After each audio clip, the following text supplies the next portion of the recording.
Okay, तो reconciliation, bank reconciliation statement के अंदर हमने टाइम डिफरेंसेस के रीजंस देखे, जहां पे पहला क्राइटेरिया हमने देखा कि कुछ ऐसे ट्रांजैक्शन होता है जो मर्चेंट यानी बिजनेसमैन तो अपने कैश बुक में रिकॉर्ड कर लेता है, लेकिन बैंक के साथ वो इवेंट होते ही नहीं है, तो इसलिए पासबुक में रिकॉर्ड नहीं करती है, या इवेंट होते भी होंगे तो कोई रीजन से बैंक उसको रिकॉर्ड नहीं करती है।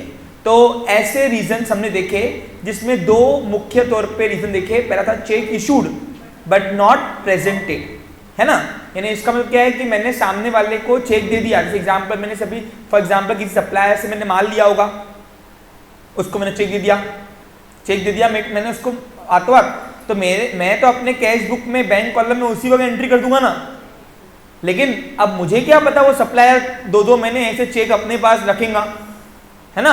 तो कोई रीजन से जिस वक्त चेक अपन इशू करते उसी वक्त प्रेजेंट नहीं होता है बैंक के पास।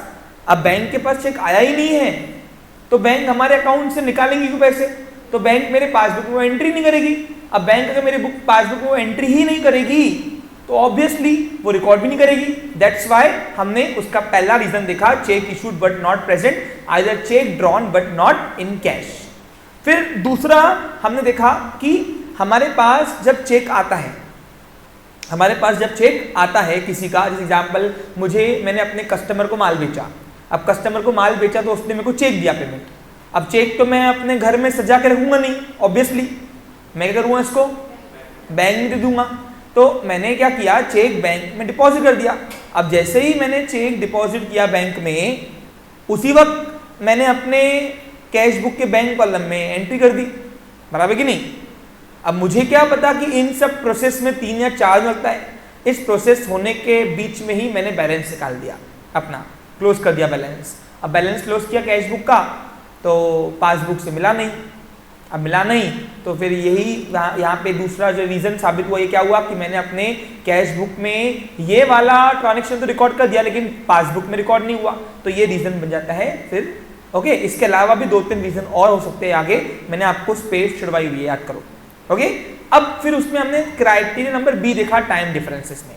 अब ये क्राइटेरिया नंबर बी कौन सा रीजन है, ये ऐसा रीजन है जिसके अंदर कुछ ट्रांजैक्शंस पासबुक में अपने आप रिकॉर्ड हो जाते हैं, क्योंकि बैंक के साथ वो इवेंट पहले होता है, इनिशिएट पहले होता है बैंक के पास, लेकिन कैश बुक में रिकॉर्ड नहीं होते।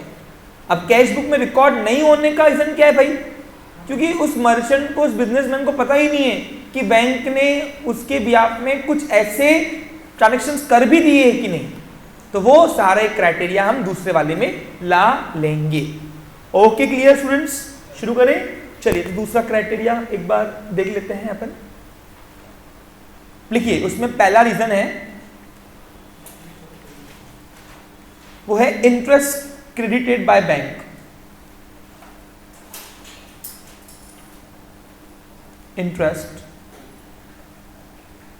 Credited by bank. अब आप देखिए, अगर क्रेडिट कर रही है बैंक तो मेरे अकाउंट में पैसे डाल रही है कि निकाल रही है, पहला क्वेश्चन मैं आपसे ये पूछना चाहूंगा। डाल रही है, क्योंकि जब बैंक हमारे अकाउंट को क्रेडिट करती है, यानी इसका मतलब है कि बैंक को हमें देना बाकी है, इसलिए बैंक अपने पासबुक में क्रेडिट करती है, यानी हमको पैसा उसको देना है। ओके, मेरे अकाउंट में डाल रही है। अब कभी कभी क्या होता है, आप नोटिस करो, आप एफडी करते हो, सेविंग अकाउंट करते हो आपका, या करंट अकाउंट, या आपका एफडी कुछ भी होगा बिजनेस के अंदर, तो बैंक ऑटोमेटिकली साल एंड हो जाता है, या इंटरवल पीरियड जो भी होता है 3-3 महीने, 6-6 महीने में जो भी आपका टर्म्स बैंक के साथ बैठा होगा, उसी वक्त बैंक आपके अकाउंट में पैसे डाल देती है। अब बताओ, डाल दी तो पहले इनिशिएट कहाँ होगा, ये पासबुक में, तो पासबुक में पैसे आगे की गए, तो बैंक के हिसाब से तो पैसे आ गए हमारे पास, यानी पासबुक में हमारे हिसाब से प्लस हुआ, लेकिन हमको पता ही नहीं है। कभी कभी क्या होता है, बैंक आजकल एसएमएस तो आता है, टेक्नोलॉजी से हमको जोड़ के रखा है, लेकिन होता क्या है, किसको टाइम है इतना पढ़ने का, आए दिन फेक एसएमएस आते, ये आते वो आते ना, तो हमको दिखने का टाइम ही नहीं मिलता है। अब बैंक ने एसएमएस डाला भी होगा तो हमारे तक पहुंचा नहीं होगा, या उस टाइम पे मोबाइल बंद होंगी, या कोई रीजन से मेरे को पता ही नहीं है कि बैंक ने हमारे अकाउंट में इंटरेस्ट के पैसे डाल दिए। तो बताओ, मेरे पासबुक में पैसे पड़े क्या, नहीं पड़ा होना, नहीं पड़ा होना यानी माइनस होता है, समझा। अब देखो यहाँ पे ध्यान दो, नहीं पड़ा होना यानी माइनस होता है, क्या होता है, अब सर ये प्लस माइनस खेल रहे हो, हमको कुछ समझ में नहीं आ रहा, आप प्लीज़ ये सिंप्लीफाइड करो, आगे इसको हम डिटेल में देंगे। ओके, आप समझे क्या मेरी बात को? यहाँ एक काम करता हूँ, फिर प्लस माइनस ना करते हुए हम टिक और रॉन्ग करते हैं। बताओ कहाँ इनिशिएट हुआ ये? तो पासबुक में टिक करता हूँ, और कहाँ इनिशिएट नहीं हुआ ये? ठीक है, यहाँ तक क्लियर पिक्चर? दूसरा रीजन बन जाता है, ये वाला वर्किंग आपको नहीं करना है, ये आपको समझाने के लिए कर रहा हूं मैं। ओके, दूसरा रीजन बनता है directly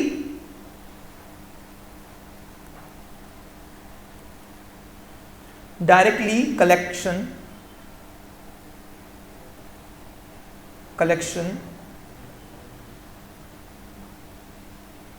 of income, directly collection of income on behalf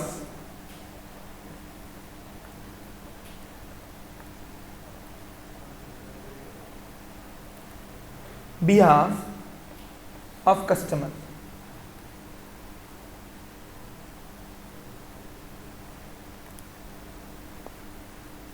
अब सर ये क्या है भाई? सिंपल है, सपोज फॉर एग्जाम्पल मैंने कंपनी के शेयर वेयर लिए होंगे, शेयर के ऊपर डिविडेंड आया, मेरे को बिना बताए कंपनी ने मेरे अकाउंट में पैसे डाल दिए। अब अकाउंट में डाल दिए तो मेरे बिहाफ में कलेक्ट कौन करेगा पैसा? बैंक। अब बैंक ने कलेक्ट किया होगा तो बैंक तो उसी वक्त मेरे अकाउंट में डाल देगी पैसे। अब बताओ, अगर बैंक ने उसी वक्त पैसे डाल दिए तो वो एंट्री कहाँ मार देगी? वो अपने पासबुक में एंट्री मार देगी। अब मुझे पता ही नहीं है, मैंने इस बीच में बैलेंस निकाल दिया। अब बताओ कहाँ से मिलेगा बैलेंस? फिर टैली होगा क्या कैश बुक का बैलेंस पासबुक से? नहीं। तो फिर क्या होगा? यानी हमारे कैश बुक में बैंक कॉलम में उसको रिकॉर्ड ही नहीं किया है हमने, तो यानी वो रिकॉर्ड नहीं किया है, रॉन्ग कर देता हूँ मैं यहाँ पे। तो फिर ये क्या हुआ? इनिशिएट कहाँ हुआ? ये ऐसा ट्रांजेक्शन हुआ जहाँ पे बैंक हमारे बिना बताई, कुछ बैंक को स्टैंडिंग इंस्ट्रक्शन दिए होते हैं, वो हमारे बिहाफ में हमारी इनकम कलेक्ट करती है। एग्जाम्पल मैंने आपको डिविडेंड बताया, यहाँ डिबेंचर के ऊपर इंटरेस्ट बता दिया। अब डिविडेंड क्या होता है ये सभी बच्चों को पता होना चाहिए।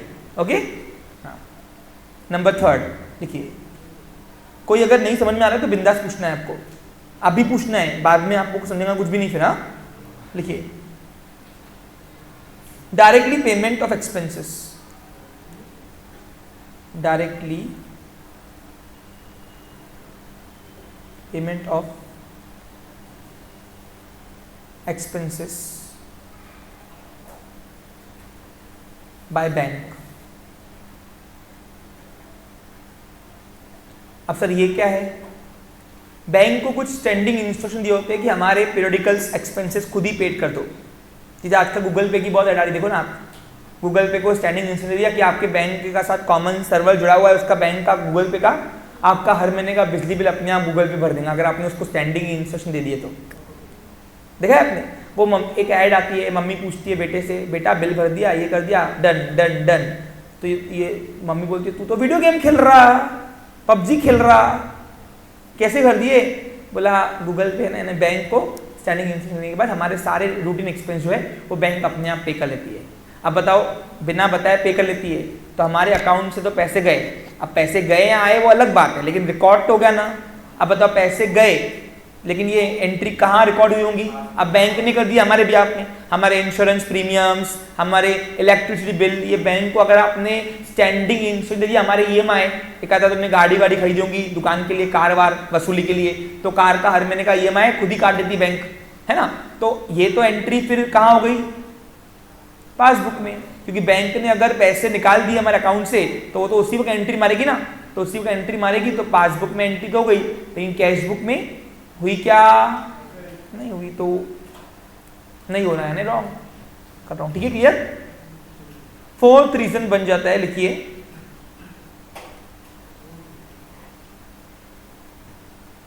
ये जो मैं आपको नोट्स बना रहा हूं ये आपको अकाउंटिंग वर्क में आज बहुत हेल्प करेगा। ओके, लिखिए bank charge interest on overdraft, interest on overdraft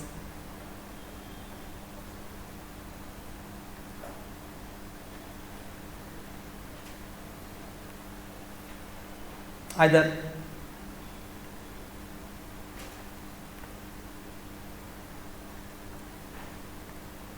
commission charged by bank, charged by bank. Okay, अब आप देखिए, आपने ओवर विड्रॉ किया अगर बैंक से, तो ये एक तरह का लोन है। क्या होता है? अब ओवरड्राफ्ट क्या होता है? आपके अकाउंट में 50,000 पड़े, किसी को आपने 70 का चेक दे दिया, तो 20,000 रुपये कर्जा लिया आपने बैंक से, वो चेक बाउंस नहीं करती अगर आप करंट अकाउंट होल्डर हो तो। और बिजनेस का अकाउंट तो करंट अकाउंट खुलता है ना भैया। तो अगर ओवर विड्रॉ लिया है, तो अगर आपने रिडीम नहीं किया है पेमेंट, तो बैंक आपसे इंटरेस्ट चार्ज करती है। ओके, अब इंटरेस्ट के पैसे आपसे लेने नहीं आती, आपके अकाउंट से डेबिट कर देती है। क्या करती है? अब सर ऑलरेडी डेबिट खाता है और डेबिट कर देगी, यानी ये तो भरना ही है प्लस ये भी भरना है तुमको। जितना डेबिट बढ़ेगा उसका बैंक का, उतना तुमको भरना ज़्यादा है। ओके, तो बैंक ने अगर हमारा इंटरेस्ट ओवरड्राफ्ट के ऊपर इंटरेस्ट काट दिया, तो बैंक आपसे घर के आके पूछेंगे नहीं ओए मैं इंटरेस्ट काटूं क्या, डायरेक्ट काट देगी। बैंक को कोई भी चार्ज लगता है ना, वो डायरेक्ट हमारे अकाउंट से उड़ा देती शूट में। तो बताओ पैसे गए कि नहीं? अब पैसे आए या गए वो तो सेकेंडरी मैटर है, लेकिन ये एंट्री कहाँ रिकॉर्ड हुई होंगी पहले बताओ? तो पहले एंट्री रिकॉर्ड होंगी पासबुक में। कहाँ रिकॉर्ड नहीं हुई होंगी? हमको पता ही नहीं है, हमने इस बीच में क्या कर दिया? बैलेंस निकाल दिया। तो कहाँ से बैलेंस चली होगा? पासबुक का और कैशबुक का। तो फिर बनेगा BRS, bank reconciliation statement. Number 5, dishonour, dishonour of cheque, dishonour of cheque और bills of exchange, bills of exchange.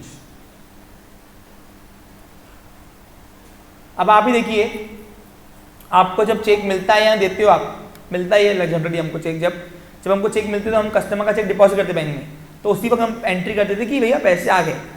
लेकिन हमारा चेक, हमारी बैंक वो कस्टमर के बैंक के पास जाती क्लियर करने, उसके पैसे नहीं होते तो चेक बाउंस कर देती है ना। कंगाल है ना, कंगाल पार्टी कस्टमर रही अगर, तो चेक डिसऑनर हो गया, बाउंस हो गया। अब चेक बाउंस हो गया तो बाउंस की एंट्री हम करते कहाँ हैं? तो हमने करते बाउंस की एंट्री, लेकिन पासबुक में तो ऑलरेडी हो जाती बाउंस, क्योंकि बैंक बाउंस के चार्जेस भी काटती है bank.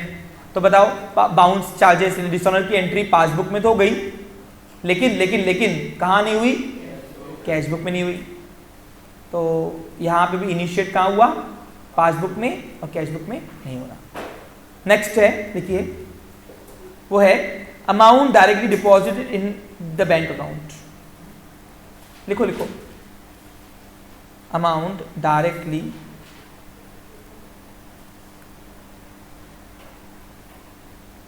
Deposited in the bank account. ये टॉपिक आपकी सीए फाउंडेशन सबसे चिल्लर टॉपिक है। क्या है? सबसे चिल्लर टॉपिक।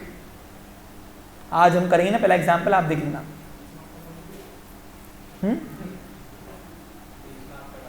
जो भी है, मेरे को मार्क्स मैटर नहीं करता, आप करते जाओ बस। एक स्कॉलर स्टूडेंट कभी भी मार्क्स के पीछे नहीं भागता, वो भागता है ज्ञान के पीछे। ज्ञान के पीछे भागो। Okay clear? मार्क्स अपने आप आती। चलो अब बताओ मुझे यहाँ पे, अब तुम बताओ मुझे, अब होते ना कुछ बच्चे उचंडी हमारे, क्या उचंडी होते? फीस मांगो, देते नहीं हाथ में, लेकिन गूगल पे कर लेते। अब गूगल पे कर लेते तो पैसे सारे कहाँ आ गए? बैंक में। अब बैंक में आ गए पैसे हमारे, बताते भी नहीं नालायक। फिर उनसे फीस मांग, बोलते ऑफिस में तुम्हारी फीस बाकी आउटस्टैंडिंग है। सर हम तो उस दिन ही कर ली थी गूगल पे। अबे कौन बताएगा? हम क्या अंतर्यामी है? हाँ, हम अंतर्यामी है। अब इस बीच में अगर मैंने बैलेंस निकालूंगा तो कहाँ से लूंगा बताओ? तो ये होता है एक आधा कस्टमर होता है हमारा सिल्लक का, जो डायरेक्ट हमारे अकाउंट में पीयूष पैसे डाल देता है। तो बताओ, अब बैंक के पास पैसे आ गए हमारे बिहाफ में, तो बैंक तो अपने पासबुक में उसी वक्त एंट्री मार देगी ना। अब हमको पता ही नहीं है, हमने एंट्री मारी नहीं है, नहीं मार रहे यानी क्या है रॉन्ग। तो ये कुछ ऐसे ट्रांजेक्शन्स हैं जहां पे पासबुक में रिकॉर्ड हो जाता है बट कैशबुक में रिकॉर्ड नहीं होता है। ओके, इसके अलावा और भी हो सकता है, हम अकाउंटिंग करने के दौरान कुछ और हमको रीजंस मिल जाए तो जगह छोड़ दो। इतने बेसिक तो भी इतने टर्म्स आपको दिमाग में रखना है। ये था हमारा पहला रीजन टाइम डिफरेंसेस का। ओके, अब हम आते हैं दूसरा रीजन ढूंढने के लिए, वो है ओमिशन एंड एरर्स। ये दो एक साथ कमिटेड है, बना ध्यान दो। अब नंबर 2 लिखिए रीजंस। सर ये लिखा रहे हो अकाउंटिंग पार्ट, अरे जब तक ये नहीं आएगा एरिया अकाउंटिंग पार्ट आने वाला बिल्कुल नहीं है, इसलिए पहले इस पे फोकस करो। नंबर 2, अब तुम्हारे आईसीए मॉड्यूल में काफी बड़े बड़े ऐसे रीजंस दिए हुए भरे भर के, इसको स्पेसिफाइड तुमको मैंने यहां पे करके दे रहा हूं। ओके, ये नोट्स अपने पास संभाल के रखना।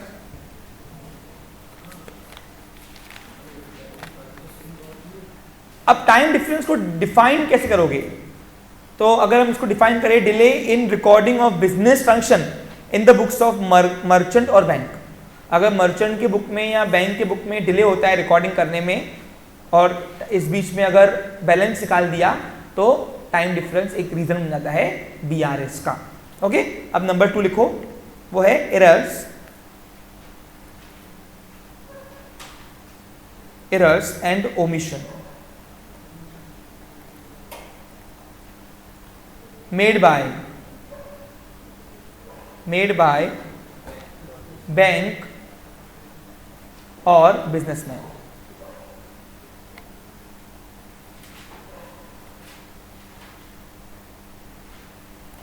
ओके, अब इसमें रेक्टिफिकेशन ऑफ एरर तो आपने पढ़ा ही होगा शायद से, है ना? जिसने पढ़ा होगा उसी को आएगा ये। फॉर्चुनेटली 11th वालों का रेक्टिफिकेशन ऑफ एरर इंगेजमेंट चल रहा है उनका अभी टॉपिक, तो काफ़ी अच्छे से ये एरर्स उनको मालूम पड़ जाएंगे। हाँ, तो इसमें देखो सबसे पहले यहाँ पे आता है ओमिशन। ओमिशन एक एरर है खुद में, लेकिन इसके अलावा सारे एरर है वो इधर लाए हुए हैं। अब बताओ कुल मिला के एरर कितने होते हैं? 5। कौन कौन से? Error of omission, error of partial omission, error of commission, error of compensating, error of principle. तो वो सारे एरर्स जब होते हैं हमसे या तो बैंक से, हमसे या तो, अब हम क्या, हम यानी कौन? बिजनेसमैन। हम में अगर जब भी मैं हम बोलूँ ना, समझा ना, बिजनेसमैन की बात कर रहा हूँ। ओके, क्योंकि 2 ही पार्टी होती है बैंक से डील करने वक्त। अब देखो मैं यहाँ 4 दिखा रहा हूँ, 4 पूछो क्यों? एक एरर तो ओमिशन स्पेसिफाइड अलग से दिया हुआ है, उसको दिखाएंगे नहीं, बाकी आप एरर यहाँ पे लिख लीजिए। तो जब भी कोई ऐसा एरर होता है जहां पे कमीशन या तो फिर error of principle, error of compensating और error of partial omission. Actually partial omission कोई एग्जिस्ट ही नहीं करता है, मैंने आपको बताया था ना।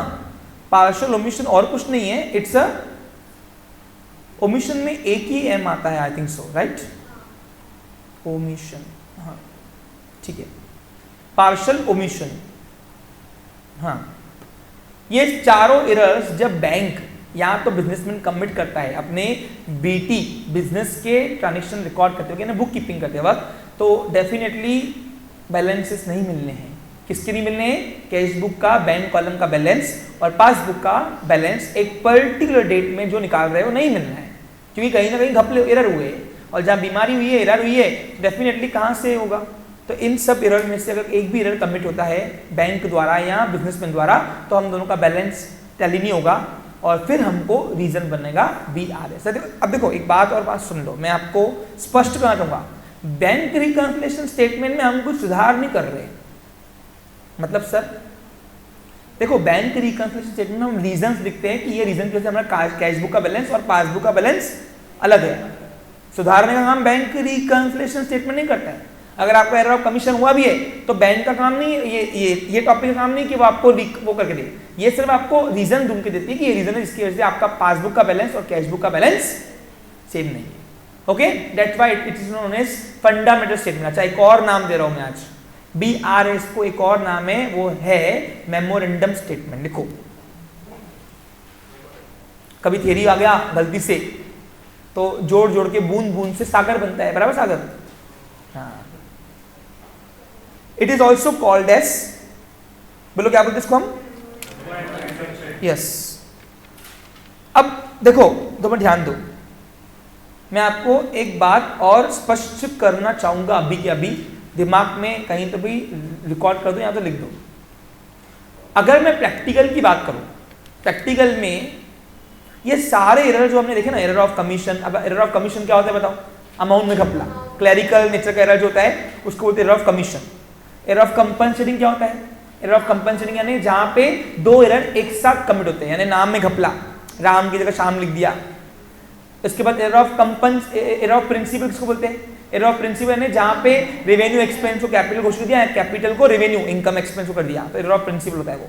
देखिए मैं एरर आपको सिखाने नहीं आया वहाँ पे, लेकिन एरर आपको पता होना चाहिए। ओके, एक बीआरएस पढ़ने वाला बच्चे को एरर के नेचर पता होने चाहिए, तभी जाके आप सेकेंड रीजन से बीआरएस बना पाओगे। मैं आपको पहले ही स्पष्ट करना चाहूँगा, ये टॉपिक में रहते हुए मैं आपको रेक्टिफिकेशन वगैरह नहीं पढ़ाऊंगा, समझा? अब कुछ जो 11 12 प्लेन चलाते हैं इंस्टीट्यूट, अगर रेक्टिफिकेशन वगैरह नहीं पढ़ा रहे होंगे तो बीआरएस भी नहीं पढ़ाएंगे। अब आपको भनक लग गई होंगी मैं किसकी बात कर रहा हूँ। ओके, समझा? हाँ, टेक्निकली भारी है भाई टॉपिक, अगर क्योंकि रेक्टिफिकेशन से कनेक्टेड है, दैट्स फाइन। ओके, समझा आपको? और कुछ ट्यूशन क्लास वाले बिना ही टॉपिक कराए बोलते हमारा 11th हो गया, तो ऐसा होना नहीं होता ना। हाँ, चलो आगे बढ़े। हाँ, अब मैं एक बात जो बता रहा था भूल ही गया मैं, तो सुनो। देखो, सबसे पहली बात मैं आपको बता दूं, प्रैक्टिकल लाइफ में ये सारे एरर जो है ना, ये बैंक बहुत रेयरली कमिट करती है। तो क्यों? क्योंकि बैंक के पास मैन पावर बहुत स्ट्रांग होता है, और दूसरी बात वो ऑटोनॉमस चल रहा है पूरा आजकल। आज देखो टेक्नोलॉजी इतनी बढ़ गई है कि बैंक पूरी ऑटोनॉमस हो चुकी है, तो यही एरर करेंगे क्या? क्लरिकल नेचर कम्प्लीट करेंगे, एक बार इंसान करेगा, नाम में घपला। हाँ, एक हो सकता है। सुनो, प्रैक्टिकल लाइफ की बात करो, थ्योरेटिकल लाइफ में दोनों करती है, और आईसीए तो जानबूझ के बैंक से ही घपला करवाता है ताकि तुमको बच्चों को मालूम, मतलब बच्चों को अकाउंटिंग में प्रॉब्लम जाए। समझा क्या आपको क्लियर? देखो टफ कैसे बनेगा भाई, सारे एरर ये प्रैक्टिकल लाइफ में बिजनेसमैन करता है। वो क्यों? क्योंकि मैनुअल करता है वो, उसको मैन पावर कम होता है। अब सोल ट्रेडर खुद अकाउंटिंग करेंगे अपनी खर्च बचाने के चक्कर में, थोड़ा बहुत पढ़ा लिखा होगा तो एरर तो कमिट होने पॉसिबल है, स्वाभाविक है, क्योंकि वो अकाउंटिंग मास्टर भी नहीं है। वो कौन है? वो तो बिजनेसमैन है, वो तो व्यापारी आदमी, व्यापारी कर रहा है, बट थोड़ा बहुत अकाउंटिंग सीख के चला अपना 19-20वां। तो प्रैक्टिकल लाइफ की बात करूं तो ये एरर जो है वो कौन कमिट करता है? Only businessman. लेकिन अगर थ्योरेटिकल लाइफ की बात करूं तो बैंक भी करती है भैया, और आईसीए के मॉडल में तो बैंक ही करती है। पता नहीं बैंक के साथ 36 का आंकड़ा क्यों है ना, जबकि ऑडिटिंग के लिए बैंक ही सबसे ज्यादा रेवेन्यू देती है सीए को, बट फिर भी नहीं जमता उनको। हाँ, मजाक कर रहा हूँ। हाँ, टफ लेवल बनाने के लिए। अच्छा, एक और बात सुनो, लेकिन बैंक एक जो घपला करती है, बोलो कौन सा? नाम में। बैंक के पास हजारों कस्टमर होते हैं, हजारों कस्टमर होते हैं, तो दो पर्सन कस्टमर एक ही नाम के, एक ही सरनेम के भी होते हैं। अब देखो सिंडिकेट में विशाल राजपाल के नाम पे दो लड़के हैं। देखो हमारे क्लास में प्राची के नाम से 5 लड़कियां हैं, 3 है भैया, 3 लड़कियां हैं। तो कहने का मतलब क्या है? गौरी के नाम से 2 लड़कियां हैं हमारे क्लास में। तो कहने का तात्पर्य क्या है कि बैंक का घपला कस्टमर के नाम में होता है, नहीं एक आधे का एक्सपेंस किसी और को चुका देना। बैंक चार्जेस काटने से विशाल राजपाल 1 के नाम से काट दिया 2 के नाम से। अब 2 सिंडिकेट में 2 विशाल राजपाल, सरनेम भी सेम है और नाम, और मजे की बात यह पापा का नाम भी सेम है लेकिन दूर दूर तक उनका कोई ध्यान नहीं है। सोचो, कुछ आ समझ में आपको? हाँ, तो अब बताओ, अगर तुम बैंक के कर्मचारी होंगे और दोनों खाते तुम्हारे एक ही बैंक में आ गए, तो एरर आने के चांसेस है कि नहीं है? आएंगे डेफिनेटली। तो ठीक है, बता रहा था आपको मैं। ओके, चलो अब इसमें ऐसे कौन कौन से एरर है वो देखते हैं। लिखिए, कौन से एरर एंड ओमिशंस में कौन कौन से क्राइटेरिया वाले एरर आएंगे वो देखिए, लिखेंगे, समझेंगे इसको, और फिर फटाफट शूट में हमारा पहला एग्जाम्पल हम शुरू करेंगे। ओके, लिखिए नंबर 1, पहला एरर। पहले बताओ ये सारे एरर का मतलब समझ में आ गया? पार्शियल ओमिशन को बोलते बताओ, जहां पे पोस्टिंग में गड़बड़ी हुई, एक जगह पे एक साइड में पोस्टिंग यानी एक इफेक्ट किया, एक इफेक्ट नहीं किया, डेबिट का किया या क्रेडिट का किया, या क्रेडिट का किया डेबिट का नहीं किया, तो उसको बोलते हैं पार्शियल ओमिशन। लेकिन पार्शियल ओमिशन की सिम्टम्स जो है ना वो कमीशन में ही आते हैं, मैंने आपको बताया हुआ है पहले भी। लिखिए,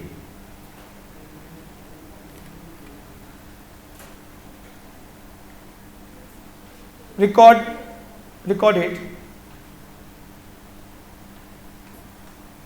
it ऑन रॉन्ग साइड। अब हाथों हाथ में इसको एग्जाम्पल को, अच्छा सुनो एक मिनट ध्यान दो, ये जो भी एरर के रीजन आपको पेपर में आएंगे, स्पेसिफाइड अगर नहीं दिया है, किसने किया है, बैंक ने कमिट किया है एरर्स कि बिजनेसमैन ने किया है, नहीं दिया है स्पेसिफाइड, तो समझ आना बिजनेसमैन ने किया हुआ है। बैंक को कराना होगा अगर आईसीए को, तो आपको वो स्पेसिफाइड देगी कि बैंक ने कमिट किए हुए, क्वेश्चन में दिया रहेगा आपको स्टेटमेंट में। ओके, समझा, क्लियर? हाँ, अब सुनो, अब ये क्या है सर, देखो ध्यान दो, अब समझा दो, एक एक रीजन मैं आपको हाथ हाथ समझाते जा रहा हूं। उसके लिए मैं यहाँ पे कैश बुक बनाऊंगा। अच्छा एक मिनट, एक गड़बड़ी हो गई है। हाँ ठीक है ना, चलो कोई बात नहीं, अब दो क्राइटेरिया मत करते, बराबर है, ठीक है। अब बिजनेसमैन के पॉइंट ऑफ व्यू से हम ये घपला कर रहे हैं फिलहाल, क्योंकि बैंक की एरर बहुत रेयरली करती है, मैं आपको बता रहा हूँ क्लियर। अब समझ रहा कि नहीं पता नहीं मेरे को, हाँ तो बोल रहे दादों का सामान मुंडी ला रहे, लेकिन पता नहीं।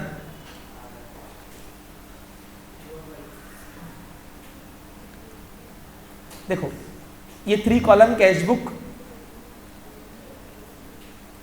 अज्यूम करो है,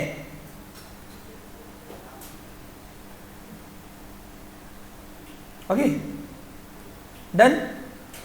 अब ये डेबिट साइड है इतनी, ये कैश बुक है 3 कॉलम का, ये डेबिट साइड है इतनी, और ये क्रेडिट साइड है, ये कैश का कॉलम, ये बैंक का कॉलम, डिस्काउंट, ये कैश बैंक डिस्काउंट। ओके, पहला दिया उसने, पहला एरर है वो है wrong side, error wrong side, record of on wrong side, यानी क्या सुनो, अब सपोज फॉर एग्जांपल मैंने किसी को चेक दिया, अब सपोज फॉर एग्जांपल मैंने माल लिया, परचेस, मैंने परचेस किया माल, गुड्स परचेस किया और चेक दिया सप्लायर को, goods purchase and check issued. मेरी अकाउंटिंग में एंट्री क्या होनी चाहिए, अब सपोज मैं बिजनेसमैन हुआ, तो मेरे हिसाब से मैंने चेक दिया तो उसी वक्त मेरे पास पैसे चले गए, तो मेरी एंट्री होनी चाहिए थी by purchase account debit to bank, बराबर कि नहीं। अब ये एंट्री होनी चाहिए थी। अब ये अगर सब्सिडरी बुक में लिखेंगे, कैश बुक में, तो बैंक के क्रेडिट कॉलम में, ये क्रेडिट कॉलम है, यहाँ पे लिखना था बाय परचेस, बाय परचेस के नाम से रिकॉर्ड करना था, बराबर कि नहीं। अब मैंने क्या किया, मैंने बैंक कॉलम में किया, सपोज यहाँ पे 10,000 का माल लिया मैंने, ओके, मैंने परचेस बुक, मैंने बैंक कॉलम में किया, लेकिन क्या हुआ, मैंने बैंक के क्रेडिट कॉलम में रिकॉर्ड करना चाहिए था, मैंने गलती से डेबिट कॉलम में रिकॉर्ड कर दिया यहाँ पे टू परचेस, और अमाउंट मैंने डेबिट कर दिया। इसको बोलते हैं रॉन्ग साइड पोस्टिंग या रॉन्ग साइड रिकॉर्डिंग। अब बताओ, जब मैं चेक देता हूं किसी को, तो मुझे एंट्री बैंक के क्रेडिट कॉलम में, यानी पैसे जा रहे बैंक से, वो रिकॉर्ड करना चाहिए था, बराबर कि नहीं। लेकिन मैंने ये एंट्री की नहीं, मैंने उल्टा बैंक को डेबिट कर दिया यहाँ पे। अब बताओ, अपन के डेबिट करने से बैंक अपना अकाउंट करेंगे क्या क्रेडिट? अरे डेबिट बैंक, कैश बुक में डेबिट करना बैंक को, यानी क्या पैसे आ रहे हैं, लेकिन असल में क्या हुआ है, पैसे अपने यहाँ से बैंक से।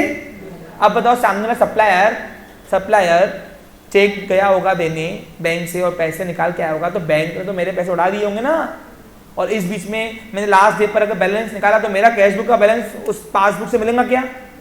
ये बन जाएगा रीजन एरर कमिट हुआ। समझा आपको? अब एरर कमिट हुआ तो ये एरर जो है इसको बोलेंगे record on wrong site. Number 2, wrong recording wrong amount.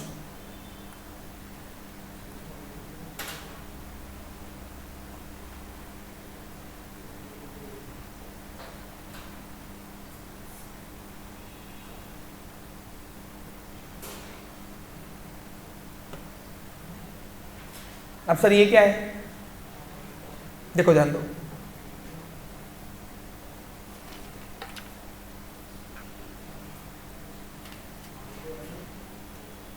Any problem?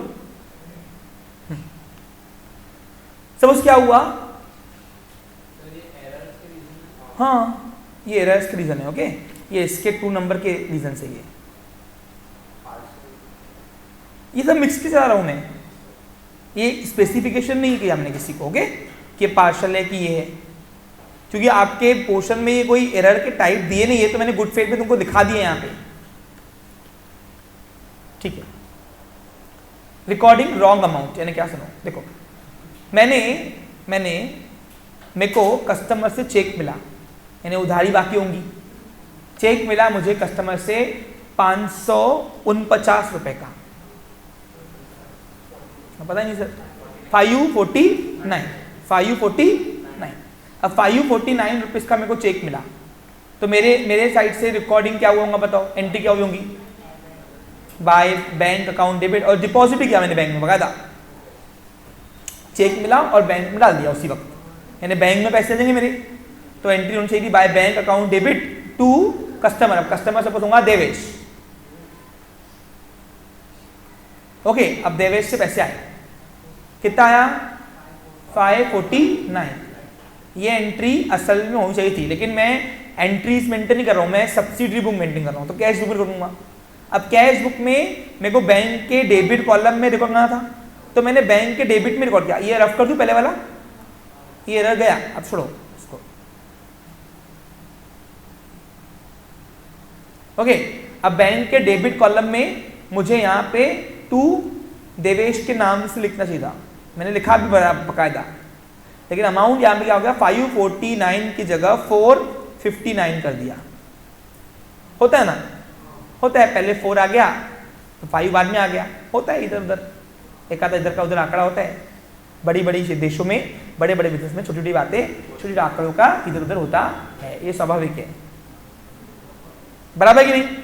अब बताओ, अपन ने 549 लिखने से बैंक भी 549 लिखेंगे क्या, अब बैंक के पास तो हमारा चेक जो मिला होगा वो कितने का था, एक्चुअली 549 का, ये हमने एंट्री क्या कर दी, 459 के नाम से एंट्री कर दी, तो बैंक ने तो हमारे अकाउंट में तो 549 कोई डाले होंगे ना।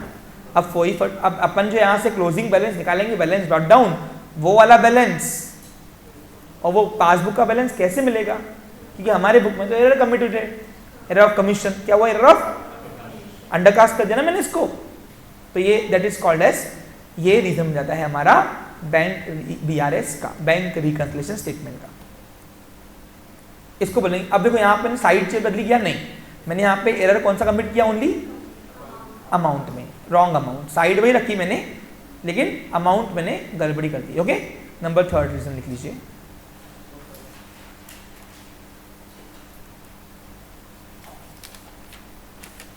Double recording.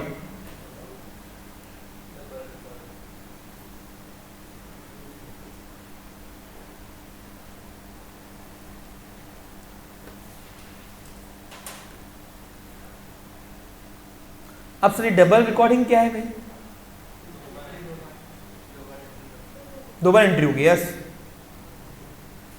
हाँ बराबर है, वेरी गुड। देखो मैंने सैलरी पेड किया वर्कर को, मेरी एंट्री क्या होनी चाहिए, चेक के थ्रू पेमेंट किया, by salary to bank, suppose 5000 paid किया मैंने। अब मेरे बैंक की क्रेडिट कॉलम में यहाँ पे लिखना चाहिए था बाय सैलरी अकाउंट, अब मैंने एंट्री कर दी। अब बीच में और भी 2-3 ट्रांजेक्शन हुए होंगे सपोज, लेकिन रात को मुझे ये अनुभव हुआ, एहसास हुआ कि मैंने शायद एंट्री करना भूल गया, और मैंने ऊपर बिना देखे ही मैंने फिर से एंट्री मार दी, by salary to bank, bank के क्रेडिट कॉलम में अपोजिट नेम बाय सैलरी। देखो टेक्निकली अकाउंटिंग का बेसिक कंसेप्ट तो आपको ये टॉपिक के लिए आना जरूरी है, वो नहीं आता तो मुझसे ये टॉपिक में एक्सपेक्ट आप मत कीजिए। इसको बोलते हैं डबल एंट्री, सही है क्या। अब बताओ कहां से बैलेंस मैच होगा, हमने तो यहाँ पे 2 बार बैंक से पैसे गवा दिए, लेकिन बैंक तो ना करेगी, बैंक बोलेंगी ये बेवकूफ़ी आप ही करते हो, हम तो भैया एक ही बार चेक आया तो एक ही बार करेंगे ना, आपके साथ हम तो चलेंगे। बताओ टैली होगा बैलेंस, तो फिर बनेगा BRS, ये बन जाता है 3rd रीजन, 3rd की 4th रीजन, 3rd है, 3rd रीजन, ओके समझा। Number 4th, wrong balancing, wrong balancing.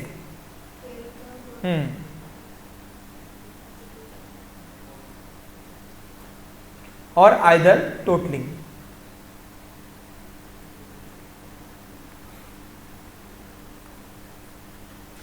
अब सर ये क्या है भूमि, बराबर, वो अपन हर महीने बैलेंस क्लोज नहीं करते क्या, एक लकीर दो लकीर खींचो, याद करो, जो साइड की अमाउंट बड़ी आई।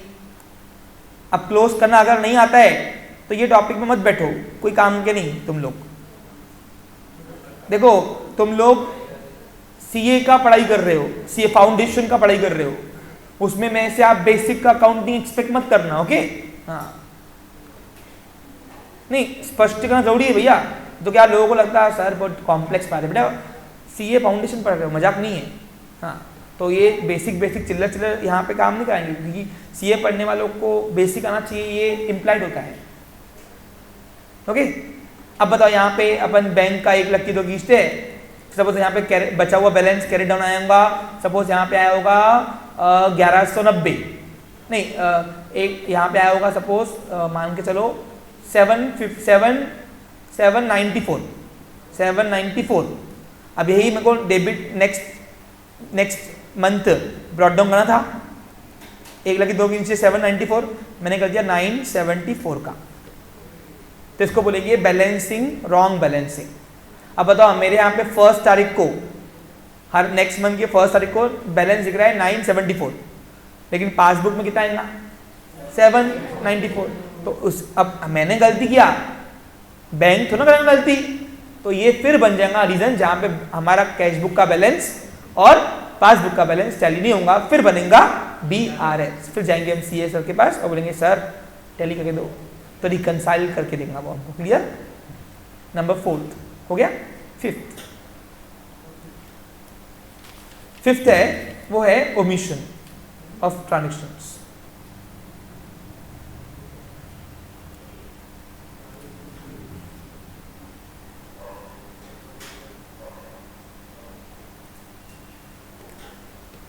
अब सर ये क्या है ना, सुन लो, ध्यान दो, देखो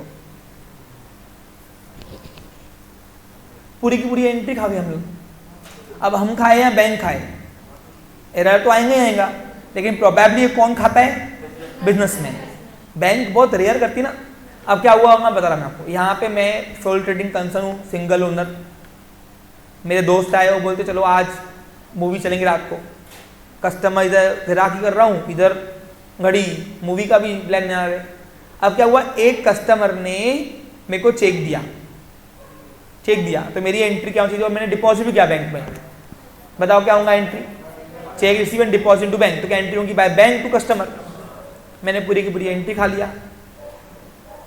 अब मैंने पूरी की पूरी एंट्री खा लिया, तो लास्ट में जो बैलेंस निकलेगा वो हमारा बैलेंस और पासबुक का बैलेंस सेम हो गया, क्योंकि मैंने अगर डिपॉजिट कर दिया बैंक को, तो बैंक का तो जाहिर है ना, पैसे लेके आएंगे मेरे अकाउंट, कस्टमर के अकाउंट से, और मेरे अकाउंट पैसा लेंगी, यानी मेरा बैलेंस कम दिखेगा, बैंक का बैलेंस ज्यादा दिखेगा। तो कैसे टैली होगा, फिर ये बन जाएगा रीजन एरर ऑफ ओमिशन। तो ये सारे एरर्स जो है ये रीजन बन जाते हैं हमारा BRS का। अब नेक्स्ट टर्म की बात करते हैं, अकाउंटिंग टर्म। लिखिए, अब मैं अगर अकाउंटिंग के पॉइंटों से बात करूं तो अभी इसके ऊपर हम चर्चा करेंगे। हो सकता है कि आज पहला सेशन ना हो, क्वेश्चन ना हो, लेकिन जो बेसिक टर्म्स देना है उसमें मैं घाई गड़बड़ी नहीं कर सकता। I don't have any option. मैं तो प्रिपेयर के आया हूं, लेकिन स्टिल हम लंबा सेशन नहीं ले सकते, क्योंकि एक स्टूडेंट की ग्रास्पिंग कैपेसिटी होती है ना। हम तो दे देंगे एक दिन में, मैं तो कर सकता हूँ, हो गया, लेकिन तुम्हारी भी तो लेवल हो चाहिए ग्रैब करने की, दैट्स व्हाई। हाँ लिखिए, अब सबसे पहले हम लोग थोड़ी बातचीत करेंगे। अब हम अकाउंटिंग टर्म्स शुरू कर जा रहे हैं। देखिए, अकाउंटिंग टर्म्स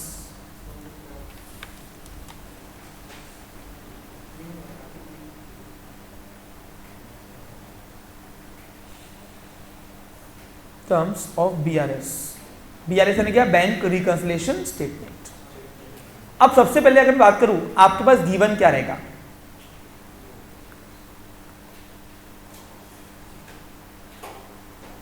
ओके। अब आपके पास गिवन डेटा क्या क्या रहेगा। अब मैं अकाउंटिंग टर्म की बात कर रहा हूं।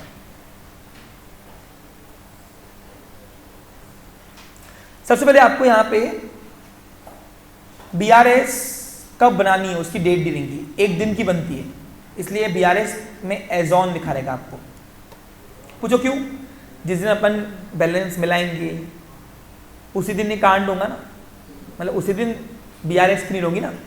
कैश बुक का बैलेंस और पासबुक का बैलेंस नहीं मिल रहा तभी तो रोएंगे, तभी CA सर के पास जाएंगे, वो बोलेंगे क्यों नहीं आया, क्या गड़बड़ी है, फिर वो हमको मिला के देंगे।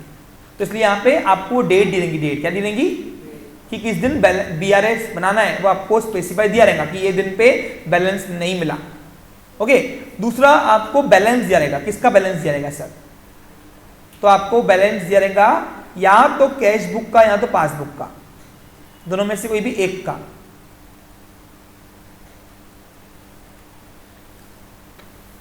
अब कैश बुक का कौन सा कॉलम का दिया रहेगा आपको? बैंक कॉलम का, एम्प्लॉयड है। हाँ, बार बार बोलने की जरूरत आपको नहीं है। हाँ, इन दोनों में से कोई भी एक बैलेंस आपको दिया रहेगा जहां से आपको स्टेटमेंट शुरू करनी है। और सर अगर दोनों का बैलेंस दिया रहा तो बहुत अच्छा, फिर तो पूछो क्यों? अगर दोनों का बैलेंस दिया रहा तो अपने को मालूम पड़ता कि अपन CA फाउंडेशन क्लियर है कि नहीं। कैसे? वो टैली होता है, टैली होता है। फिर अगर एक का बैलेंस दिया रहा तो एक का बैलेंस दूसरे के पास लेके जाना पड़ता, यानी ऐसे एग्जाम्पल में मालूम नहीं पड़ता कि एग्जाम्पल राइट है कि रॉन्ग है अपना। Okay, clear? दोनों का दिया रहा तो बहुत अच्छा, नहीं दिया रहा तो फिर। और साथ में आपको दिए रहेंगे रीजंस, टाइम डिफरेंस के से और एरर एंड ओमिशंस के मिक्स। ये जो अपन ने रीजन सब लिखे ना चिट्ठे, ये सब आपको ऐसे कहानी बना के लिखे रहेंगे, मतलब स्टेटमेंट फॉर्मेट में, क्वेश्चन के फॉर्मेट में। ये ऐसा नहीं लिखाया है ना आपको, जैसा मैंने अभी लिखाया आपको। कहाँ गया रे? हाँ ये ना, हाँ ये ऐसे नहीं देंगे अच्छे, वो आपको कस्टमर के नाम वगैरह फिगर वो दे देंगे। ओके, डायरेक्टली पेमेंट ऐसा नहीं दे देंगे आपको, कोई एक नाम दे देंगे, जैसे example mister x paid salary but not recorded in cash book, ऐसा लिखा रहेगा आपको। Clear picture? जैसे आपको रेक्टिफिकेशन में एरर नहीं दिए रीजंस, वैसे यहाँ पे भी रीजन दिए रहेंगे। हाँ, अब प्रैक्टिकल लाइफ और थ्योरेटिकल लाइफ में अंतर क्या है? सुनो, प्रैक्टिकल लाइफ में अकाउंटिंग करना कॉम्प्लेक्स है और थ्योरेटिकल लाइफ बहुत इजी होता है। क्यों? क्योंकि जो रीजन आपको क्वेश्चन में गिवन रहेगा, जो गिवन डेटा रहेगा क्वेश्चन में आपको, ये एक्चुअली फाइंड आउट करना ही सबसे बड़ा अपने आप में एक चैलेंज है। और थ्योरेटिकल लाइफ में गिवन रहेगा ये। दूसरा क्या डिफरेंस है? जनरली बैंक्स जो है वो एरर कम करती है। प्रैक्टिकल लाइफ में एरर कहां से आते हैं? बिजनेसमैन से, जिसकी वजह से डिफरेंस आता है। किसका डिफरेंस? पासबुक का और कैश बुक का। लेकिन थ्योरेटिकल लाइफ के अंदर बैंक भी घपले करती है, तो आपको यहाँ पे जो एरर दिए रहेंगे वो बैंक के भी कमिटेड एरर्स रहेंगे। तो ये बस 2-3 रीजन है जिसकी वजह से अपने को यहाँ पे वो करना पड़ता है। अब इसके साथ प्रिपेयर क्या करना है भाई? तो यहाँ पे प्रिपेयर आपको वैसे तो 2 चीजें करनी पड़ती है, लेकिन ICAI एक ही चीज बोलता है करने के लिए। वैसे यहाँ पे हम जब यही टॉपिक BCom में पढ़ाते थे, BCom BBA इन सब में है ये सब टॉपिक्स, डबल है पूरा। तो उसमें हम लोग 2 चीज बनवाते हैं, एक तो वर्किंग नोट,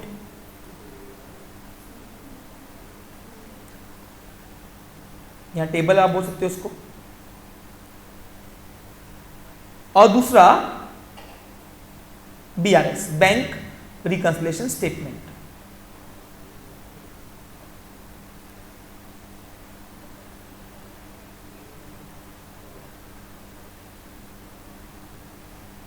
लेकिन आपको ICAI ये बनाने को बोलता नहीं है, और हम बनाएंगे भी नहीं। फिर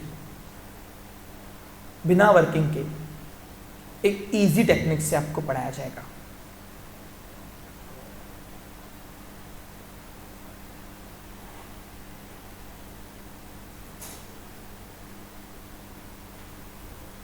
यानी आपको सिर्फ एक ही चीज बनानी है, वो है बैंक रिकंसिलिएशन स्टेटमेंट।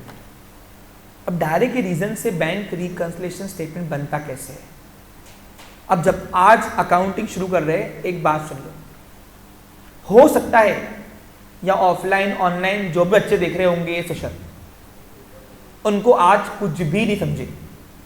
अगले 2 सेशन तुमको बिल्कुल भी सोचना नहीं मेरे को आ रहा कि नहीं आ रहा, तीसरे सेशन में आ जाएगा गारंटी। ठीक है, क्लियर? तो बिल्कुल दिमाग को टेंशन लेना नहीं है, 2 सेशन एंजॉय करो, क्या करो? एंजॉय। तीसरे सेशन से लोड लेना शुरू करो अगर नहीं समझे तो, और अगर समझ नहीं आया तो फिर एंजॉय करना है ना। ठीक है, अब सबसे पहले इसमें फाइंड आउट क्या करना है। तो आपको अगर एक का बैलेंस दिया रहा, दूसरे का फाइंड आउट करना है। सपोज अगर आपको कैश बुक का बैलेंस दिया रहा तो पासबुक का बैलेंस फाइंड करना है।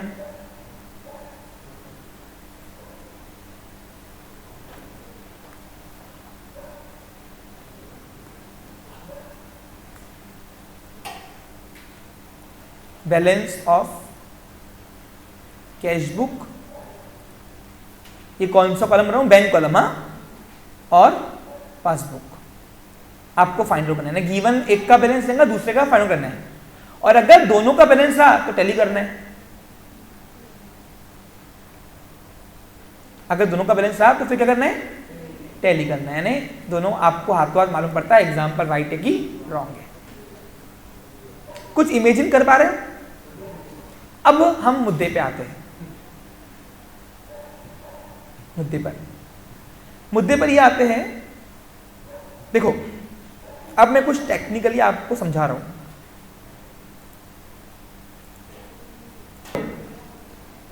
जनरली हम लोग जब बीकॉम बीबीए में ये टॉपिक सिखाते हैं तो हम लोग वर्किंग के साथ सिखाना पड़ता है। तो वर्किंग में हम अब पूरा खेल यहाँ पे प्लस और माइनस का है। देखो यहाँ पे आपको जो रीजंस दिए रहेंगे, रीजंस, इन रीजंस में कुछ रीजंस प्लस होगा, कुछ रीजंस माइनस होगा। पूछो क्यों? क्योंकि अगर आपको कैश बुक का बैलेंस दिया है तो पासबुक का बैलेंस मिलाने के लिए आपको रीजंस को प्लस माइनस करके उनको बैलेंस लाना पड़ता है। और दूसरा, अगर आपको दोनों का बैलेंस दिया है तो वो टैली करने के लिए प्लस माइनस रीजन करने पड़ते हैं स्टेटमेंट के अंदर। अब वो किसको प्लस करना किसको माइनस करना वो एक बार आप समझ लो। देखो अब अगर आप किसी को प्लस कर रहे हो, रीजंस को प्लस कर रहे हो, तो प्लस करने वाले रीजंस 2 है। यानी 2 रीजन ऐसे हैं कि अगर ये दोनों रीजन में कोई भी एक आधी स्टेटमेंट आ गई तो आप उसको प्लस करोगे, वो रीजंस को प्लस करोगे। कौन सा? सुनो, मेरे बैंक अकाउंट में पैसे अगर आए तो प्लस करना क्या करोगे? पैसे अगर आए तो प्लस करना, यानी अकाउंट में पैसे आना प्लस। दूसरा प्लस तब करना अकाउंट से पैसे नहीं जाना, यानी प्लस है। अगर मेरे बैंक अकाउंट से पैसे नहीं गए, अब आप चाहे रिकॉर्ड कहीं पे भी करो या नहीं भी करो, पासबुक में कैश भी करो, अगर सही में मेरे बैंक अकाउंट से पैसे नहीं गए, पैसे नहीं जाना, तब हम प्लस करेंगे। लिख लिया हिंदी में? यहाँ पे क्या लिखा आपने? अकाउंट में पैसे आना यानी प्लस। अगर पैसे आए तो प्लस, और अगर अकाउंट से पैसे नहीं गए, अकाउंट से पैसे नहीं जाना,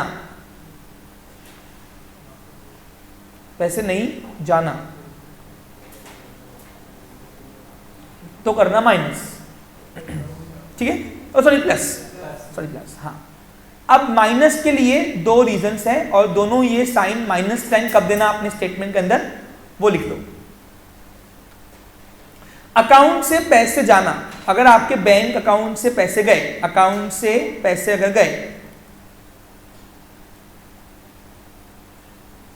जाना, तो समझ आना क्या करोगे? बोलो, माइनस। और अगर आपके अकाउंट, दूसरा माइनस तब करना अकाउंट में पैसे नहीं आना, अगर पैसे आए ही नहीं है, अकाउंट में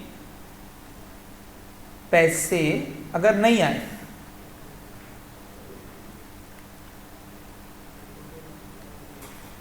तो आप इसको माइनस की साइन लगा देना। अब सर आप जो बोल रहे हैं हमें कुछ भी नहीं समझ रहा है, ये मैं आपको आम जिंदगी बता रहा हूं। हम लोगों को मिनटों जिंदगी जीनी है क्योंकि हम सीए फाउंडेशन के स्टूडेंट हैं, और सीए फाउंडेशन के पेपर में चाहे अकाउंट हो या बिजनेस लॉ हो, सबसे मेन है टाइम मैनेजमेंट। सबसे वहां पे time is more important than money और एनीथिंग। तो वहां पे अगर ये प्लस माइनस के लोचे में पड़ गए फिर तो गए अपन। इसलिए अब मैं तुमको इजी वाली टेक्निक सिखा रहा हूँ जो मैंने दिल्ली से सीखी हुई है। जो सीए फाउंडेशन जिसने मुझे ट्रेनिंग दी हुई है उन्होंने मुझे इस टेक्निक से नहीं पढ़ाया। ये वर्किंग के तौर पे होता था, यह आउटडेट हो चुका है। अब लेटेस्ट टेक्निक आज की है एकदम इजी, और वो है हैंड, हाथ को देखना। ये हाथ है पूरा खेल। अब हम हाथ का जलवा करेंगे। ओके, हाथ की टेक्निक्स ध्यान दो। हो सकता है कि हाथ की टेक्निक वाला पार्ट आपको समझ में नहीं आ रहा हो, टेंशन वाली बात नहीं।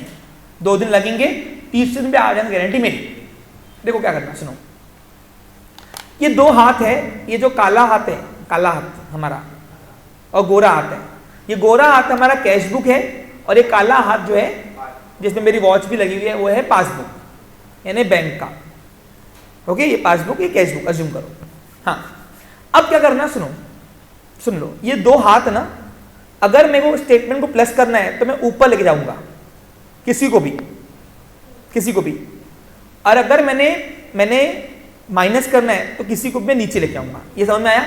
माइनस करना है तो क्या करूंगा, नीचे, और प्लस करना है तो इन स्टेटमेंट में किसी रीजन को प्लस करना है या माइनस करना है तो उसको प्लस माइनस के लिए ऊपर नीचे करना है। ठीक है, अब सुनो।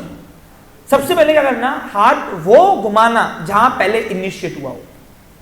अब सर आप जो बोल रहे हो हमें कुछ भी नहीं समझा। हाथ वो इनिशिएट करना, घुमाना, प्लस माइनस करना जो जहां पे पहला इनिशिएट हुआ हो। और पहला इनिशिएट करने के लिए आपको थोड़ा कॉमन सेंस लगाना पड़ेगा। यहाँ पे देखो बहुत मजा आता है। एक बार तुम लोगों ने किया ना, मेरे साथ करना साथ में। चलो सर स्ट्रेट हाथ रखो सब लोग। अब 1-2 रीजंस देखते हैं अपन। ओके, समझो इस चीज को, मजा आएगा। देखो सर, फिलहाल हम अभी पहला एग्जाम्पल कर रहे हैं। क्या पहले हम सिर्फ गियर को ऊपर नीचे कर सिखा रहे हैं। गियर गाड़ी का, यानी हाथ ऊपर नीचे। ये कौन सा बताओ, ये कौन सा हाथ है? पासबुक का। ये कौन सा हाथ है? देखो डिफरेंस दिख रहा है आपको हाथ में। हाँ चलो, अब क्या हुआ, इनिशिएट जहां हुआ पहला हाथ वो मूवमेंट होगा, ध्यान दो। देखो कौन सी रीजन को प्लस माइनस करना है, आज यहाँ जाओगे समझ में आएगा। बस पूरा खेल प्लस माइनस का। एक बार प्लस माइनस तुम सीख गए, तुमको विरासत में BRS आ गया, बैंक रिकंसिलिएशन आ गया।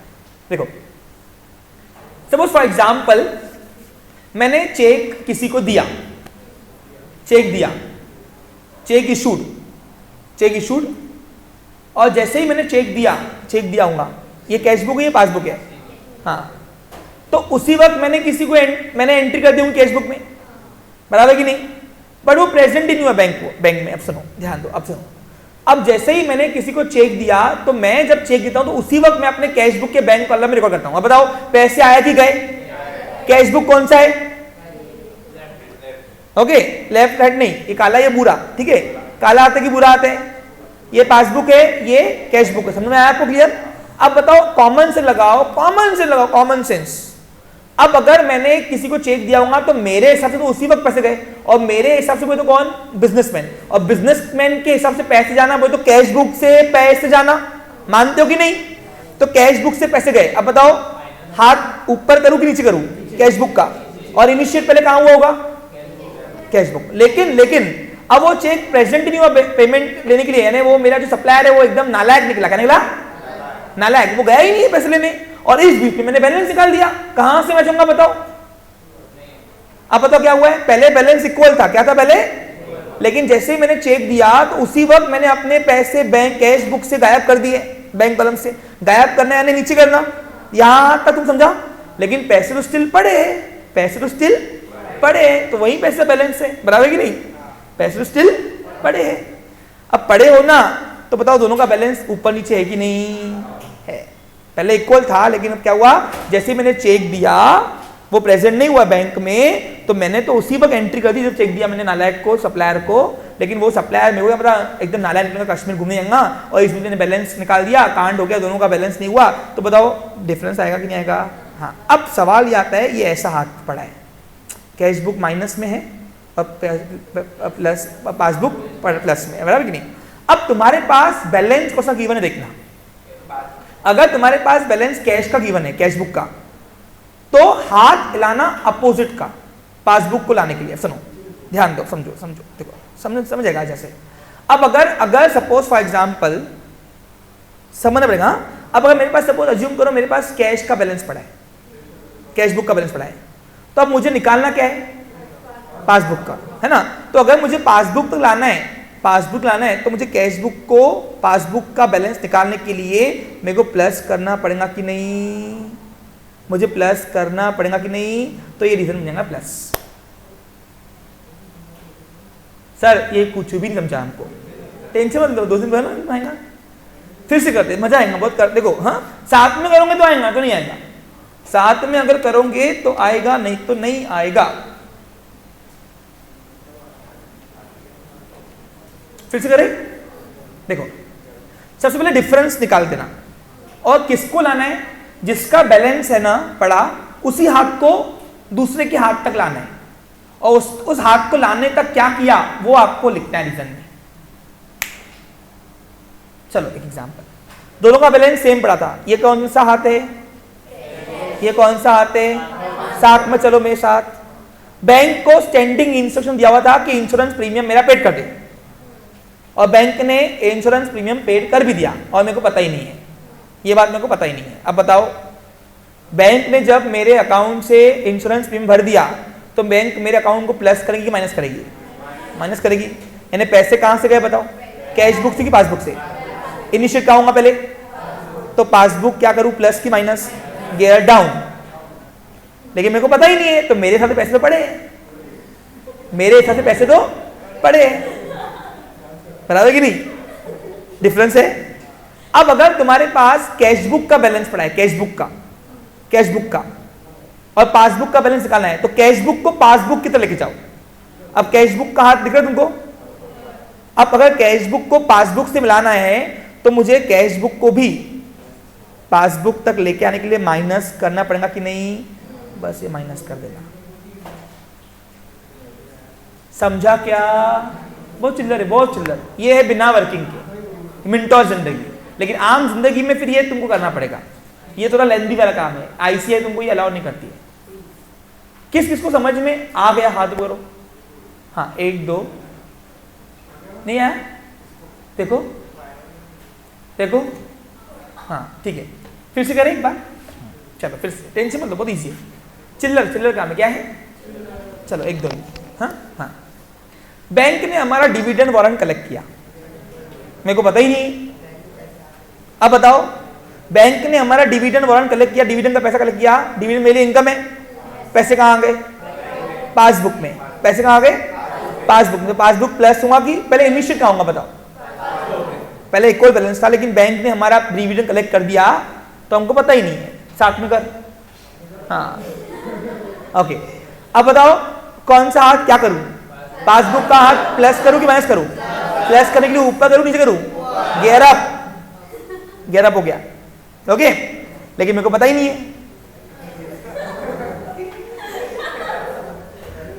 मेरे को पता ही नहीं है, पैसा यहाँ पे पड़ा आया ही नहीं आना है माइनस, ठीक है, समझो। हाँ अब समझो इसको। अब बताओ, अगर मेरे पास कैश बुक का बैलेंस है और पासबुक का मिलाना है, तो मुझे कैश बुक को पासबुक के लेके जाने के लिए क्या करना पड़ेगा, तो कैश बुक को पासबुक के लिए लेके जाने के लिए वो रीजन को क्या करना पड़ेगा, प्लस करना पड़ेगा, प्लस कर देना, हो गया, प्लस कर देना, हो गया। अमाउंट तो जो लिखा रहेगा ना उसमें ही, क्वेश्चन में ही अमाउंट आपको लिखा रहेगा रीजन का। एग्जाम्पल दूं क्या, चलो एक आधा रीजन इंग्लिश में लिखते हैं, बहुत चिल्लर काम है, क्या है चलो सपोज रफली करते फिलहाल, पहले 2-3 बार खेलेंगे, फिर ऑफिशियली करेंगे एग्जाम्पल। जिसने प्लस माइनस का गणित सीख गया उसको आ गया। देखो ये सबसे इजी तरीका है, ध्यान दो। सपोज तुम्हारे पास पासबुक का बैलेंस पड़ा है, पासबुक बैलेंस पड़ा है, अरे करता ना भाई, रुक जा, सब कर रहा हूं। पहले दिन पे ही जेड सिखाते क्या, पहले ए फॉर एप्पल बोलो बेटा, फिर बी फॉर बॉल बोलो, ऐसे बोलते टीचर। पहले दिन में टीचर सिखा जेड सिखाते, तो ओवरड्राफ्ट क्यों पूछ रहा, पहले अच्छी बात है, पहले बेसिक तो आन दे, तू होशियार है, सब बच्चे होशियार थोड़ी ना है ना। हाँ देखो क्या होता है, कॉम्प्लेक्स तुम खुद करते हो, लाइफ बहुत सिंप्लीफाइड है। देखो जब मैंने बोल दिया कि टॉपिक हो गया, रुक जा ना भाई, अब रीजन एक ही लिख रहे हैं, रीजन सिर्फ, ठीक है। रीजन है, सपोज देखो यहाँ पे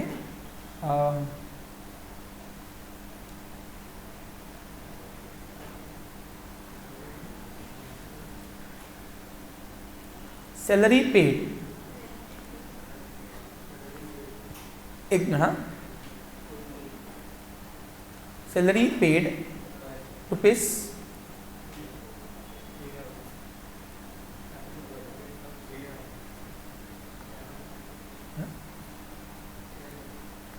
salary of rupees 3000 paid directly paid by bank, directly paid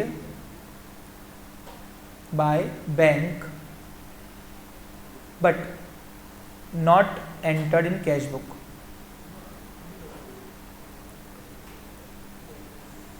cash book, ये आपको ऐसे इंग्लिश में लिखाएगा स्टेटमेंट, ठीक है, ठीक है, अमाउंट लिखा रहेगा बेटा, बस तुमको प्लस माइनस करना है बस। देखो इधर शुरू करें, देखो चलो साथ में करो इधर, हाँ ठीक है।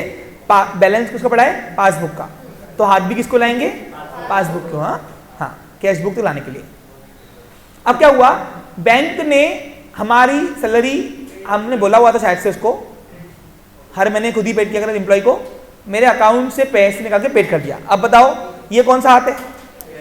ये कौन सा हाथ है? पासबुक, काला वाला पासबुक, व्हाइट वाला कैश बुक, ठीक है। अब जैसे ही बैंक ने पैसे, सैलरी पेड कर दी, तो बैंक ने पैसे निकाल दिए होंगे, बैंक ने पैसे निकाल दिए होंगे, पासबुक क्या हुआ होगा? प्लस की माइनस? माइनस है तो गियर डाउन करूं, ये gear down, passbook gear down. लेकिन मेरे को क्या पता था, मेरे पैसे पड़े, पैसे पड़े, बता दो कि नहीं। अब बताओ डिफरेंस तो आएंगे नहीं, पहले तो इक्वल था ना, लेकिन ये बैंक ने ये काम करके डिफरेंस तो लाएगा, क्योंकि मैंने कैश बुक रिकॉर्ड नहीं किया, मेरे को पता ही नहीं है ना, मेरे को पता ही नहीं पैसे निकाल दिए बैंक ने और पैसे पेमेंट कर दी मेरे वर्कर्स को, मेरे को वर्कर ने बताया भी नालायकों ने कि पेमेंट आ गई है। अब बताओ, अब तुम बताओ बैलेंस कौन सा पड़ा है? पासबुक का। अब पासबुक को अगर कैश बुक तक के बैलेंस मिलाना है, कैश बुक का निकालना है बैलेंस, तो पासबुक को, कैश बुक को लेके जाने के लिए क्या करना पड़ेगा? अब बताओ कैश बुक को लेके आना है तो पासबुक को हिलाना पड़ेगा।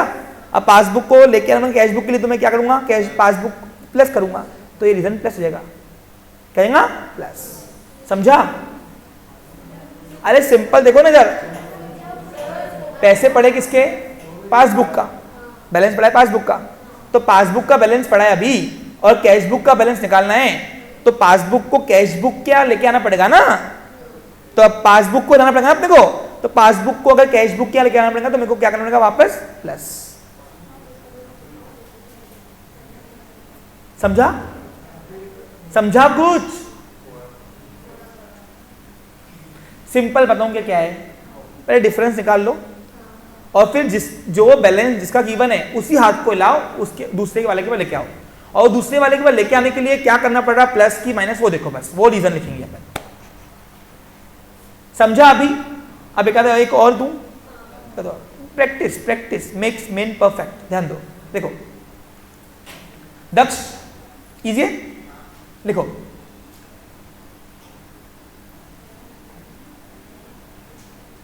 चेक रिसीव्ड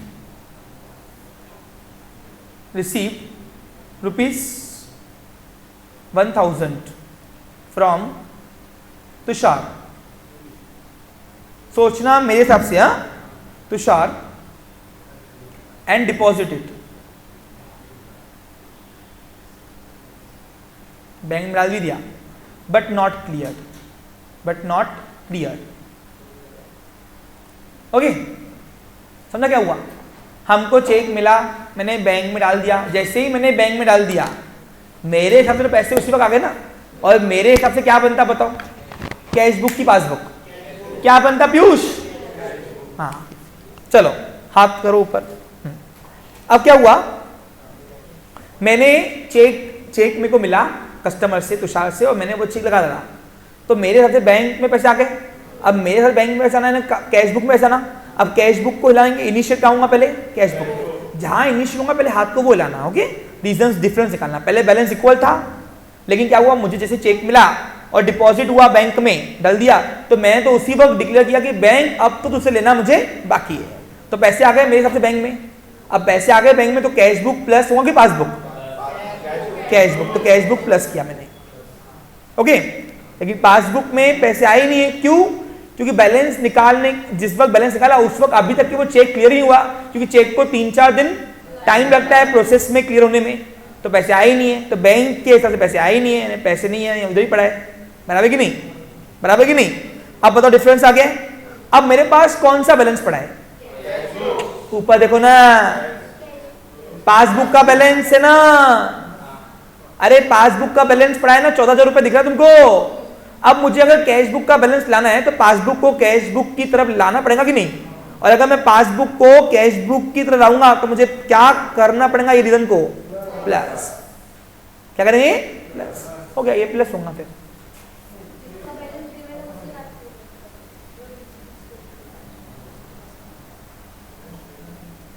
समझा? फिर से एग्जाम तुम एकदम सिंप्लीफाइड है, बैलेंस इसका भी गिवन रहो, बस तुमको हाथ लाना इधर उधर। अरे एग्जाम्पल तो भरपूर अभी खेलेंगे ही ना अपन भाई। कल से क्या करूंगा मैं तुमको? कल से यहाँ पे अपन तो डांस तो करने वाले, अकाउंटिंग करेंगे ना, और ऐसे करेंगे, टेंशन मत लो। अभी ये हाथ ही लाने रोज ही आएंगे, टेंशन मत लो मेरे को। हाँ, समझा? आज के बाद ये काला हाथ क्या है बोलो, और ये क्या है? डिफरेंस होना आया। कौन सा हाथ लाओगे? जिसका बैलेंस गिवन है, कहां तक पहुंचाने के लिए। इन पहले कौन सा लाओगे? जहां इनिशिएट हुआ, फिर डिफरेंस निकालना है ना, और फिर डिफरेंस कवर करने के लिए वो हाथ हिलाना जिसका बैलेंस अवेलेबल है। सिंपल, समझा? पहले डिफरेंस निकालने के लिए वो हाथ हिलाना जिसको इनिशिएट करा, पहले जहां इनिशिएट हुआ। पासबुक में पहले इनिशिएट हुआ, पासबुक लेगा। कैश बुक पहले इनिशिएट हुआ, पहले कैश बुक लेगा, और फिर उसको वहां तक लेके आने के लिए जो बैलेंस पड़ा है उसका हाथ हिला देना, खत्म। समझा मेरे प्यारे बच्चों? भाई यही इजी तरीका है, इससे इजी नहीं है। चलो एक और करते हैं, एक लास्ट फिर छुट्टी, ठीक है? एक last reason,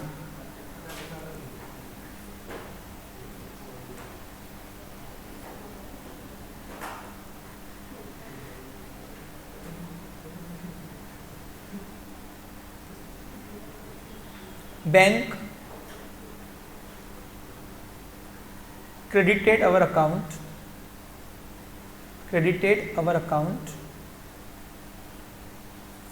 for interest rupees 1,000 but not entered in cash book.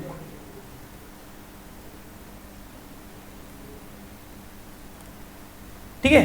चलो हाथ सीधा सभी लोग करेंगे, जितना आप ये करोगे उतना मजा आएगा, उतना तुम्हारा स्ट्रांग होगा। ठीक है? चलो क्या करते, देखो सिंपल फंडा है, सिंपल फंडा एकदम। शुरू चलो देखो इधर। सबसे पहले इक्वल बैलेंस था, लेकिन बैंक ने एक ओचंडीपंती एक्टिविटी की, अच्छी एक्टिविटी की, लेकिन क्या करे उसकी वजह से हमारा बैलेंस सही नहीं हुआ, है ना? अब क्या हुआ, जिस वक्त बैलेंस निकाला इस बीच के दौरान, इस बीच में बैंक ने हमारा अकाउंट क्रिएट किया। अकाउंट क्रिएट कब करती बैंक? जब हमारे अकाउंट में डालती है। अकाउंट में बैंक अगर क्रिएट करेगी तो यानी पैसे हमारे अकाउंट में आ रहे हैं, जा रहे नहीं। मैंने बताया उल्टा है, याद है आपको? पासबुक में उल्टा है कैश बुक से। तो बैंक ने हमारे अकाउंट में इंटरेस्ट के पैसे डाले, यानी हमको ब्याज दिया। क्या दिया हमको? अच्छी बात है ना। अब बैंक बताती तो है SMS से, लेकिन हमको आया नहीं होगा उस टाइम पे, या अपन ही थोड़े नालायक होंगे, बिजनेस ध्यान दे रहे नहीं अपन। ठीक है? तो जब बैंक ने हमारे अकाउंट में इंटरेस्ट की वजह से पैसे डाल दिए, तो पैसे इनिशिएट कहाँ हुआ? पहला मूवमेंट कहाँ हुई? पासबुक में, कैश बुक में। और क्या हुआ होगा? प्लस की माइनस? प्लस कहूं तो पासबुक प्लस ऊपर हो गया। ओके, लेकिन हमको पता ही नहीं है। अब पता ही नहीं है, हमारे पास हमारे साथ पैसे आए ही नहीं है, यानी वहीं के भी पड़ा है। बराबर कि नहीं? हमारे साथ पैसे आए ही नहीं है, यानी वहीं के भी पड़ा है। यहां तक क्लियर पिक्चर? यहां तक क्लियर पिक्चर? अब सवाल यह आता है कि बैलेंस किसका पड़ा है? पासबुक का। अब अगर पासबुक का बैलेंस पड़ा है तो कैश बुक का बैलेंस लाना है, तो पासबुक को हिलाएंगे ना अपन। अब अगर पासबुक को कैश बुक की तरफ लेके आना है उसका बैलेंस फाइंड करने के लिए, तो फिर पासबुक को कैश बुक की तरफ लाने के लिए मैं क्या करूंगा? वापस नीचे माइनस करूंगा, तो ये माइनस होगा। समझा? ऐसा है जो भी है। बस यही हाथ का खेल है पूरा, और कुछ नहीं। हाथ की सफाई बाबू मूसा है। ठीक है, क्लियर? बाकी कल देखते हैं। होपफुली आज आपने एंजॉय किया होगा सेशन को। कल फिर से हम इसकी प्रैक्टिस भी करेंगे officially. Have a nice day, take care.